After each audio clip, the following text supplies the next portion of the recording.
Big boss season 10ರಲ್ಲಿ winner ಆಗಿ ಹೊರಬಂದ ಕಾರ್ತಿಕ್ ಮಹೇಶ್ ಅವರು ಕಿಚ್ಚ ಸುದೀಪ್ ಅವರನ್ನು ಹಾಡಿ ಹೊಗಳಿದ್ದಾರೆ. ಅದೇನೆಂದರೆ ಸುದೀಪ್ ಸರ್ ಕೈ ಹಿಡ್ಕೊಳ್ಳೋದು ಒಂದು ಅದೃಷ್ಟ ಎಂದು ಹೇಳಿದ್ದಾರೆ.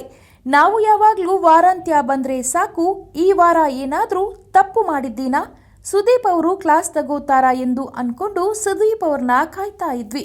ಅಂಥದ್ರಲ್ಲಿ ಸುದೀಪ್ ಅವರೇ ನನ್ನ ಕೈ ಹಿಡಿದು ಎತ್ತಿ ನನ್ನ ವಿನ್ನರ್ ಎಂದು ಕೂಗಿದ್ದು ತುಂಬಾ ಖುಷಿಯಾಯ್ತೆಂದು ಹೇಳಿಕೊಂಡಿದ್ದಾರೆ.